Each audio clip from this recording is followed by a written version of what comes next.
За сайн байна үзэгчтэй. Lead code-ыг бодох цувралтай иргэн тогтоомоор л тэгээ өнөөдөр та бүхэн би 2sum гэдэг нэртэй lead code-ийн одоо нэгдүгээр бодлогыг бодох гэж байна. Тэгээ энэ цувралын хамгийн ихний дугаараар одоо мэдээж нэгдүгээр номерын бодлогыг бодох нь илүү зүйтэй юм болов гэж бодлоо. Тэгээд энэ маань easy бодлого. Тэгээ зүүн талд та ирсэн компаниудыг минь харж байна. Баруун талд одоо миний бичих code sample-уудыг харж байгаа гэсэн юм аа. Тэгээ энийг та бүхэн бүгдээрээ бодох боломжтой. Яагаад гэвэл энэ locked биш бодлого учраас.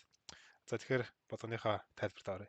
За тайлбар нь бол ерөнхийдөө биднэрт тоон цуваа өгнө. Тэгээ тоон цуваа өгөөд тэгээ нэг target гэсэн нэг тийм хувьсгч өгөх юм байна. Тэр target нь болохоор тэр тоон цуваа дунд яг 2 тоо сонгоод тэгээ тэр target-нд байна уугүй юу гэдгийг шалгаа. Тэгээ тэрнийх нь одоо индексийг өгөх хэрэгтэй. Тэгэхээр тэр энэ байна уугүй юу биш буруу шүү. Тэр ихэд заавал байх хэрэгтэй. Тэгээд тэр тоон цуваан дунд бол яг л ганцхан тийм одоо хос байгаа гэсэн үг. За тэгээ миний юу яриад байгааг одоо энэ хэдэл харцгаая. За ийм тоон цуваа өгсөн байна гэж бодъё тий. Тэгээ target нь 9 гэдэг өгч. За тийм бол энэ тоон цуваа дундаас 2 тоо олно. Тэгээ тэр 2 тооны нийлбэр нь нэг ясандаа 9 байх хэрэгтэй гэсэн. За тэгээ энэ харсан ч одоо 2 болон 7 гэдэг шууд хараад мэдчихэж байгаа тий. 2 дээр 7 нэмээд 9 гарна. Тийм болохоор одоо 0 болон 1-ийг буцаах хэрэгтэй гэсэн. Тэр нь болохоор юу гэсэн үг гэхээр бас 0 дугаар индекс байна, 1-р индекс байна гэсэн үг. За тэгээ дахиад өөр нэг жишээ харъя. Тэгээ return type бол угаасаа нэг тийм хоёр ширхэг тоотол цуваа буцаана гэсэн үг. За хоёрдугаар жишээ нь ийм юм байж болно. Тоо давхцаж болно тий. Тэр нь болохоор target нь 10 гэж өгсөн байх юм бол бидний хариу болоод ерөөхдөө 5 дээр нэмэх нь 5 байх хэрэгтэй гэсэн үг. Тэгэхээр тэр нь юу гэсэн үг гэхээр 0 1 2 3 гэдэг индекс байлаа гэхэд 1 2 гэж буцаах хэрэгтэй гэсэн үг юм аа. За тэгээ энэ дээр та бүхэн зарим нь бас одоо clarify буюу одоо нэмэлт асуулт асууж магадгүй. Тэр нь одоо жишээ нь хэрвээ би одоо 2 1 гэд буцаач юм бол яах вэ гэх тээ. Энэ бодлогын хувьд бол энэ боломжтой. 2 1 1 2 ямар ч ялгаагүй. Гэхдээ тэрийг мэдээж ярьсан авч байгаа хүнээсээ асуух нь бас зөв. Тэгээд энэ тохиолдолд ч гэсэн 5 5 гэдэг одоо тоо байж болох уу гэдэг үгүй юу гэдэг чигсэн бас айгүй зөв асуулт. Яагаад гэвэл тоо давхцаж байна уу? Тоо давхцахгүй байна гэдэг маань энэ бодлогын хувьд бас маш чухал тийм кейс байгаа маа. За тэгээд энийг одоо бодлогын талаар хэдүүлээ ярьцгаая. За жишээ нь ямар ч бодлого ерөөхдөө brute force буюу хамгийн энгийн одоо хамгийн болох аргаар бодсон миний хувьд зүйтэй гэж боддог. Тэгээд тэрийг яг бичиж бодохгүй ч гэсэн ерөөхдөө толгой дотроо бодоо за ингүүл болох юм байна да ч гэдэг юм уу. Тэ одоо ярьсан авч байгаа хүндээ за ерөөхдөө бол би brute force буюу одоо ийм болох аргаар ингэж бодож болох юм байна гэдэг тайлбарлалцсан зүг байдаг. Тэрийг бодоо тэгээд тууршаа нэг 10 20 минут зарцуулахгүй ч гэсэн зүгээр нэг ингээл хайчих юм байна гэдэг таамаг юм гэсэн. За тэгээд brute force нь одоо энэ дээр яаж бодох вэ гэхээр хэрвээ энэ бодлыг бол ерөөсөө та нар компьютерийн код бичиж ингэж битгий. Зүгээр цаасан дээр та нарт тийм 100 ширхэг одоо цуваа тоо өгсөн тий. Тэр дундаас нэг таргет өгсөн. Тэгсэн бол та нар одоо нүдэрээ юм яаж хайх вэ гэдэг л бодчих хэрэгтэй. За тэгээд энийг би одоо шокараараа яаж бодох байсан бэ гэж бодох хэрэгтэй гэсэн үг байхгүй юу? Ерөнхийдөө цаасан дээр бодохтой яах вэ? Тэн дээр бол би бодтой ингэж бодож байгаа. За мэдээж энэ цуваагаар нэг нэгээр нь ингэж авч үзэн. За ихтэйд 2-ыг аван, 3-ыг аван, 4-ыг аван, 5-ыг аван, 9-ыг аван гэл тэ. Тэнгүүтээ одоо тэгээ дараа нь дахиад одоо 2-ыг авч байхдаа бид нэр юу бодох хэрэгтэй вэ гэхээр дахиад за 2-ыг жишээ нь би 3-таа авбал ямар таа гарах вэ? 5 гарч байна тэ. За 5 9-тэй тэнцүү байна уу? 9-тэй тэнцүү байна уугүй. За тэгвэл биш байна. Тийм болохоор за дараачихыг аваа. За тэгээ 2-ыг 11-тэй авъя тийм үү? 2 дээр нэмэх нь 11 тэнцүү 13 гээл. Тэгэл тэр 9-тэй тэнцүү мөнгө байна уугүй юу гээл тэ. Тэгэл нэг нэгээр нь ингээд шалгаад тань гэсэн үг ирэхэд 2 дээр нэмэх нь 7 тэнцүү 9 гээл. За энэ бол ингээд мөн байна шүү дээ. Тийм болохоор одоо бид нар бол энэ миний хариу гэсэн үг. 2 болон 7. Тэгээ ерөөхдөө нэг нэгээр нь ингэж явсаар байгаа л тэгээд хос байна уу те нийлбэр нь 9 гарч яана уугүй гэдэг шалгана гэсэн. За тэгээ хэрвээ энэ 2 7 биш байсан бол ингэж яваал дараа нь тэгээд ингэж яваал ингэж яваал ингэж яваал. Тэгсээр хагаад таргет олж тараа штэ индексийн. За тэгээд энэ бол та хэрвээ шууд хараад мэдж байгаа бол сайн байна. Гэхдээ айгүй болох аргуудын нэг. Тэгээд хэрвээ бид нэр энэ бодож үзэх юм бол time complexity гэж ярьдаг. Big O fan гэдэг те. Тэгээд дээрээс нь space complexity гэж ярьдаг. Тэгээ ерөөхдөө ярьсан авч байгаа хүндээ бас энийг айгүй хилцэн зүг байдаг шууд ихнээс нь. За одоо энэ бодлого бол жишээ brute force-оор бол тиймэрхүү цаг зарцуулах юм байна. Тэгээ space нь тиймэрхүү байх юм байна те. Тэрийг хэлээ. За тэгээд бид нар энэсээ сайжирч чадах үгүй юу гэдгээ болох хэрэгтэй гэсэн. За энэ дээр time complexity бид нар олмоор бол O(n) squared байна. Тэгээ space complexity бол O(1) байна. За хэрвээ энийг та нар мэдэхгүй байх юм бол би газ тайлбарлах чи O(n) squared нь яагаад вэ гэхээр бид нар нэг давталт хийхдээ одоо энэ тоо болгоноор нэг удаа явна 2 3 11 7 9 гээд тэгээ дараа нь хоёр дахь давталтан дээр болохоор бос бүгдийг авч байгаа учраас нэг удаа n явчаа дараа нь дахиад n явж байгаа учраас тэгээд n-ийг n-ээр үржүүлээд n squared байгаа. Тэгээд space complexity хувьд бол бид нар ямар ч шинэ хөвсгчөнтэй зарлахгүй байгаа тийм ямар нэгэн байдлаар дата ингэж хөвсгчтэй хадгалж матгалахгүй байгаа учраас тийм нэмэлт дата ашиглаагүй. Тэгээд space нь нэг байна гэсэн. За brute force нь юм байт юм байж. Одоо n squared тэгээд space нь юм байна. Энээс бидүүлээд хурдан болгох хэрэгтэй шүү дээ. Тэгэхээр одоо яаж хурдан болгох вэ гэж байгаа. За тэгээд хэрвээ hash map-ыг мэддэг байсан бол угаасаа за hash map гэж оруулж байгаа. Гэтэ hash map-ыг мэдгүй хүн байсан бол одоо нэг яаж бодох вэ гэвэл айгүй эргэлзээ те. Хэрвээ тэрийг бол мэдээж өмнөх одоо solution-аас л харж болно гэсэн үг. За өмнөх solution дээр бид нэр юу харах хэрэгтэй байсан бэ гэхээр 2 3 11 7 энэ гэж явж байхдаа тэр хөвсгчүүдэд ямар нэгэн байдлаар хадгалж исэн бол тий одоо жишээ нь би 2 гэж бодож байхдаа одоо би хэрвээ 7-ог ингэж олох юм бол тий 7 гэдэг нь яг яаж гарч ирсэн бэ? 9-с 2-ыг хасч гарч ирсэн гэсэн үг чинь тэрнийх нь нөгөө нэг зөрүүнх юм уу. Тэгээд би 7 гэдэг тоог ямар нэгэн байдлаар ингээ харах юм бол шууд одоо тэр бодлого бодсон гэсэн үг шүү дээ. Тэгээд тэрнтэй адилхан би 7 гэдгийг санаж авах хэрэгтэй, 2 гэдгийг санаж авах хэрэгтэй гэх ямар нэгэн байдлаар нэг газар хадгалах хэрэгтэй гэсэн үг байхгүй. Тийм болохоор hash table буюу одоо энэ hash map-д хадгалах нь аягүй зөв гэсэн. За энийг яг эхнээс нь сайн тайлбарлая. Тэгээд тэр нь юу гэсэн үг вэ гэхээр одоо би нэг давталтаар энд хөвсгчүүдэд бүгднийг сайхан индексэн цог хадгална гэсэн үг байхгүй. За тэр нь одоо ингээд давталтаар за одоо энэ бол 0 дугаар индекс, энэ 1 байна, энэ 2 байна, энэ 3 байна, энэ 4 байна те. Энийг сайхан бүгдийг нь хадгалчихъя. Тэгэхээр юу болох вэ гэхээр за 2 гэдэг тоо бол 1 гэсэн индекстэй байна. 3 гэдэг тоо бол овыг буруулчихсан. 2 гэдэг тоо бол 0, 3 гэдэг тоо бол 1, 11 гэдэг тоо бол 2, 7 гэдэг тоо бол 3. Тэгээд 9 гэдэг тоо бол 4 гэсэн индекстэй байна тий.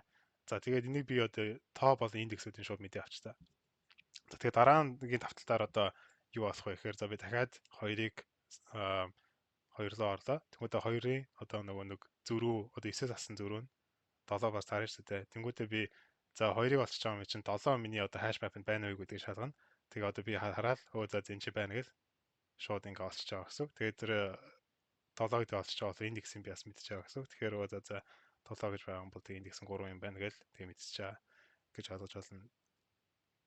За тэгээд энэ яг яагаад манай O(n) squared-ээс илүү хурдан байна гэхээр та нараа hash map-ыг сургуультад сурсан бол угаасаа get хийхэд бол of нэг байдаг дунджаар. Тэгээд set хийхэд бас of нэг байдаг учраас тийм байгаа. Тэр нь юу гэсэн үг вэ гэхээр би нэггээр нэг удаа loop хийж ин хөвсгч гаргаж ирсэн. Map гаргаж ирсэн. Тэгээд дараа нь дахиад нэг удаа loop хийгээл энийг одоо индексийг гаргаж ирж байгаа гэсэн үг. Тийм болохоор ерөнхийдөө нэг удаа O(n)-ээр явж гин. Дараа нь дахиад O(n)-ээр явж гин. Ерөнхийдөө нэгсэндээ 2 удаа энэ array-гээр явж байгаа гэсэн. Тийм болохоор O(n) дээр O(n) нэмээд O(n) хэвээр байна. Тэгээд time complexity бол O(n) болж багасж байна. За space complexity харин ихсэж байгаа гэсэн үг. Бас O(n) болно. Яагаад гэвэл тэр хадгалж байгаа hash map байна n ширхэг одоо төсвөртэй. Тэгээд утга нь гэсэн n ширхэг байх учраас тэгээд O(n) байна гэсэн үг. За hash table-ээр ингэж бодохоор байна. Гэхдээ энэ болохоор бас жоохон одоо удаан юм шиг санагдаж байна. Яг бол бид нэг удаа биш одоо шүү 2 удаа ингэж loop хийж байгаа учраас таараа магадгүй миний намайг ингэж бодож байхад бас одоо хурдан бол гараг нь олцсон байж магадгүй. Тэр нь яг яаж болох вэ гэхээр яг түрүүнийчлэн одоо би ингэ эхнээс нэвж явах та. За 2 гэдэг бол 0 гэдэг индекс юм тий. Гэхдээ тэр одоо энэ хадгалж явах явцдаа би шууд за энэ hash map дотор 7 гэдэг тоо байна уугүй гэдэг шалгачих واخхой. Тэгэхээр энэ чинь 7 гэдэг тоо байхгүй юм чинь за дахиад араачих руу явъя. Тэр нь болохоор 3 1 гэсэн индекстэй юм байна. 3-ын нөгөө target нь болохоор target биш difference нь болохоор 6 юм байна. 6 гэдэг тоо энэ дотор байна уугүй гэдэг шалгана. Тэгэхээр байхгүй юм байна. За тэгвэл дараачих руу явъя. 11 байна. 11 бол 2 тий. 11-ээс энэ хоёрын зөрүү бол хас 2 юм байна. Хас 2 гэдэг тоо энэ hash map дотор байна уу байхгүй байна. За тэгвэл тэгээ таашаа явъя. 7 гэдэг маань 3 юм байна. За тэгээд 70 болон target-ийн зөрүү нь болохоор 2. Тэгээд 2 гэдэг тоо энэ hash map-д байна уу? Байна. Тэгээд тэрийгээ шууд get хийгээд тий. За 2-ыг олчлаа. Тэгээд тэрийнхээ файлыг олчлаа. Тэгэхээр хариу нь нэгсэнтэй 3 0 гэж буцаах нь гэсэн үг. Энэ болохоор яг өмнөх аргаас бол шууд нэг удаа пасс хийгээл олчих чинь. Тэгээд дээрээс нь бүр loop-ээ дуусгахгүйгээр заримдаа дунд нь шууд ороод ингээд шууд дуусах боломжтой учраас заримдаа O(n)-ээс бага чанстай хийж болно гэсэн үг юм аа. За тэгэхээр энэ гурван хөлбөрийг бид нэр одоо уруулаа гин сайхан lead code-да implement хийж үзье. Тэгээд хэр одоо амжилттай байх нь гэдгийг. За тэгэхээр одоо lead code-ийн интерфейстэй хүрээд ирсэн байна. Тэгээд нэгдүгээр бодлого twosome тийм ээ. Тэгээд энэчнээс одоо компаниудын датаг харах юм бол 0-6 сарын тусангууд тэгээд Google, Amazon иймэрхүү компаниуд ингэж орж ирсэн байна гэдгийг харж байна. Тэгээд мэдээж энэ датаг одоо 100% итгэж болохгүй. Гэтэ ерөөдөө зөв талдаа дата гэж ярьж болно. За тэгээд brute force approach гэхтээ brute force. За brute force бол ерөөхдөө зүгээр л энэ өгдсөн дараалалаараа хоёр удаа дахиж давтаал тэгэл энэ тэрний хэлбэр нь ихс болж гэнэ үгүй гэдгийг шалгах байсан шүү дээ. За тэрийг хэдүүлээ нэг давталт хийгээд за та нар Python мэддэг бол энэ функцийг шууд мэдчих байх хэрэгтэй. Тэгээд мэдгүй бол одоо тэгээ Python сурхаа зур яах вэ? Тэгээд энэ дээр болохоор хоёр дахь давталтаа хийхдээ i-аас эхэлж байх хэрэгтэй. I in range ингэж байж хахын зөв. Гэтэ яг үнэндээ бүр i ч биш i plus 1-ээс гэх юм уу. За тэгээд нам нэг бол нэгдүгээр тоон юу вэ гэхээр намсынхаа i дугаар индекс, нам 2 нь болохоор намсынхаа j дугаар индекс гэчээ. Тэгээд нэг ясандаа бид нэр энэ хоёрын нийлбэр одоо target байна уугүй гэдгийг шалгах хэрэгтэй. So if нам 1 нам 2 тэнцүү target байх юм бол return ij тий.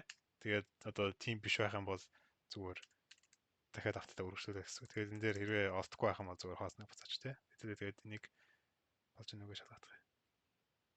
За эхнийх нь болж байна. Тэгээд одоо submit хийж үзье.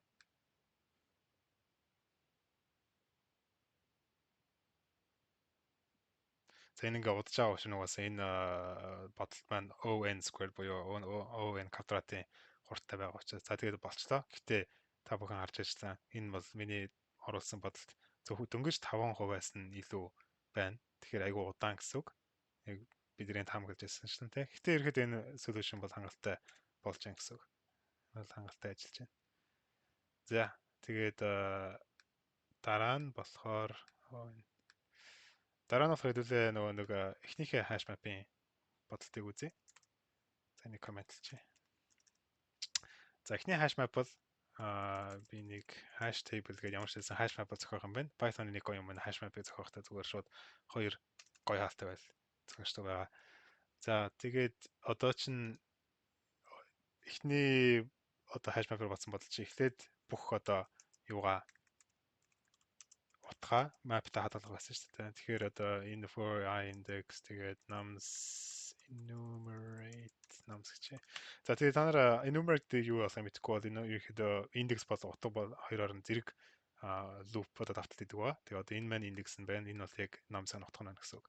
Энэ нь болохоор энэ давталтаас жоохон нэг одоо мөр амарчилсан гэх юм аашийн. Гэтэ энийг таавар ашиглахгүй ч гэсэн болно л да. Зөв хэрэг чаддаг бол энэ давталтаараа ашигласан ч бас болно. Гэтэ надад энэ намар байдیں۔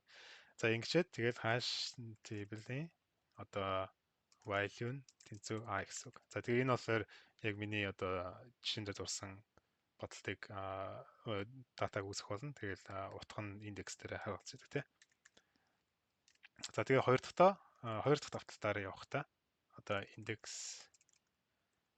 value in enumerate nums гээд за ингэж явахдаа бид нөгөө нэг difference-ийг харж байсан шүү дээ. Difference буюу одоо нөгөө target-аас яг ямар зөрүүтэй байгаа вэ? Target-аас асах нь value гэдэг. За тэгээд энэ difference нь хэрвээ бидний hash map-д байх юм бол бид нар шууд ерөөдөө буцаан гэсэн үг шүү дээ. Одоо жишээ нь 2 гэж орж ирсэн. Тэгээд 7 гэдэг тоон байх юм бол бид нар шууд өө заа наа ч юм байна гэх тээ. Тэгээд if diff in hash table. За хэрвээ энэ бол ингээ hash table байна уугүй гэдэг шалгаж байгаа. Тэгээд дээрэс нь чи бас нэг юу ах хэвээр шалгах нөхцөл ах хэвээр тэрний юу вэ гэхээр тэр индекс нь одоогийн олсон индексээс өөр ах хэвээр. За тэрийг би одоо тайлбарлах юм. Hash table их нь diff дотроос энэ ингээ өөр ах хэвээр. За тэр нь яг ямар жишээнд гарч ирж байна вэ гэхээр хэрвээ миний бодолт одоо 5 тэнцүү 5 тэгээд target нь 10 байсан бол тий. Энд яриа жоохон мууж гэтээ ирэхэд ингээд 2 гэдэг ингэж. За хэрвээ ийм байсан бол бидний hash table нь юу болох вэ гэхээр нэгэсэндээ хоёр тоо хоёулаа адилхан болохоор индекс нь яг адилхан болж таарах байхгүй хайш мапн дээр. Тэгээд тэрнээсээ ирэхэд өөр байх хэрэгтэй гэсэн. Тэгэхгүй бол ингэж өө эн чинь 5 байна. Тэнгүүтээ энэ өөр эн чинь нэг 5 байхгүй байтал өөр нэг 5 байхгүй байлгүй эн чинь би 5 олцлоо гэж ярих чишээ. Одоо жишээ эн чинь бол 5-0 гэж байх болно. Миний хайш тейбл дээр тий. 5-0 гэж байна. Тэнгүүдээ би дахиад давталт олонгуудаа өө 5 олчлоо. 10-аас 2-аас хэдийн 5. Тэгээд 5 бас дотроо байна гэхээр өө одоо би олсон үедээ 0 болон 0-ыг буцаан гэсэн багхгүй юу нэгсэн да. Тийм бол тэр болохгүй шүү дээ. За тийм return индексээ буцаана. Тэгээд дээрэс нь hash table-ээс олсон индексээ буцаана гэсэн. За тэгээд ерөөдөө олдохгүй юу тэгээ хосноо буцаач. За тэгээд энийг шалгая. Oh yeah, in Irish index. За compile хийгдчихсэн ямар ч байсан. За тэгээ шалгаж үзье. За тэгээ энэ болохоор оронгууд 97% байж байна. Тэгээ та нарын хийж байгаа жишээ чи 97 биш байх. Яг л миний аккаунт премиум аккаунт учраас айгүй хурдан боловсруулагддаг. Тэгээ та нарын арай удаан бас байж магадгүй. Тэгэж дээрэс нь энэ бол өдрийн яг хаана хизээ сабмитлж байгаагаас амар шалтгаална серверийн ачаал энэ төр гэл те. За тэгэхээр хоёрдугаар бодолт маань юм байт юм байж. За одоо гуравдугаарх нь бүр энэс хурдан байх хэвээр. За тэгээд өмнөхтэйг адилхан. Hash table үүсгэн. Үүсгэн. Тэгээд нэг л удаа давталтын ч дээ. Тэгээд давталтынхтэй индекс болон value-гаар нь бас адилхан хийн. Enumerate nums гэдэг. За тэгээд давталт хийж явахдаа difference-ээ бас олчихъя. Target-аас value хасаад. За тэгээд энэ дээр юу шалгах хэрэгтэй вэ гэхээр if difference in hash table хам бол шууд одоо индекс болон hash table-ийнхээ олсон утгаа ингээд буцаачна гэсэн. За тэгээ хэрэг олдог байх юм аа тэгээ адилхан хоосон яа буцаач. За энийг ажиллаж үзье. За энэ compile хийгдэж байна. Бэж та энэ худлаа гарцсан юм биш үү test case. Бид нэр store хийгээгүй шүү дээ ерөөсөө. Хэрвээ ийм байх юм бол hash table дээр хийн гэхдээ юугаа хийх хэрэгтэй шүү дээ. Nums-ийнхаа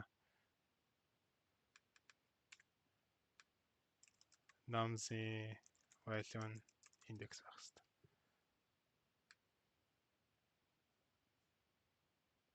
Index is out of range гинөө. Юу вэ? Nums биш энэ hash map шүү дээ. Hash table.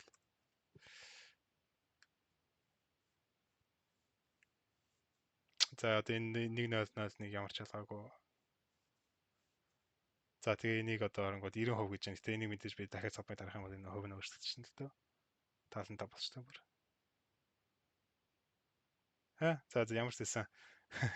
Энэ серверийн ачаалаас айгүй хамаардаг учраас заримдаа 97 болоо. Одоо 97 болчихсон. Энэ бол бас жоохон bullshit маягийн тоглолтоо яг үндэ.